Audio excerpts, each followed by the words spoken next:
Patricia Boe cannot imagine why anyone would support the recall. And the Santa Ana resident, a Republican-turned-Democrat, can't fathom why any woman would vote for conservative talk show host Larry Elder, the leading GOP candidate to replace Governor Gavin Newsom if he is recalled in the September 14 election. Boe is a member of Moms Demand Action, which advocates for strengthened gun laws.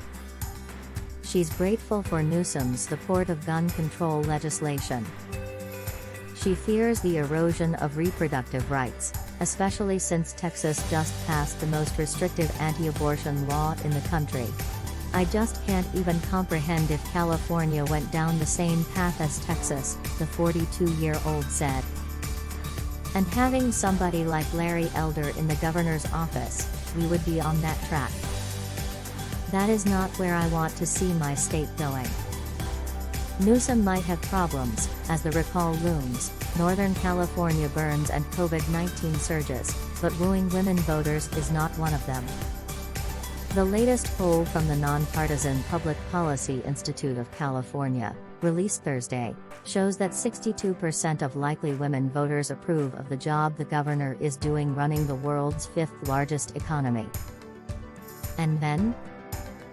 Just 43% give the state's chief executive a thumbs up.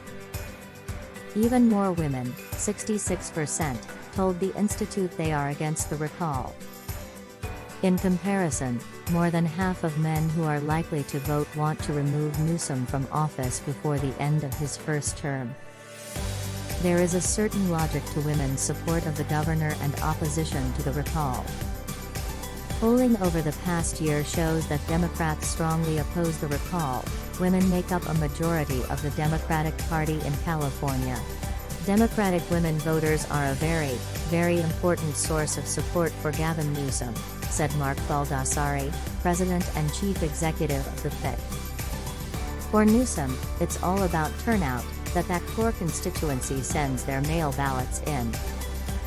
So far, Newsom hasn't done all that well in translating support into action. As of Tuesday, women had cast 51% of the mail-in ballots that had been returned. But political sociologist Mindy Romero, director of the USC Center for Inclusive Democracy, notes that Newsom has brought increased urgency to his campaign in recent weeks, as polls have tightened. He has turned the choice into a matter of life and death, focusing on the pandemic. COVID-19, she said, is a topic that has had a greater impact on women than on men. Historically, Democrats have focused on matters close to women's hearts, especially single women and those of color, issues such as reproductive rights, healthcare, insurance and education. For women who are following all those things and care about those issues, then you have the ultimate healthcare crisis, said Romero.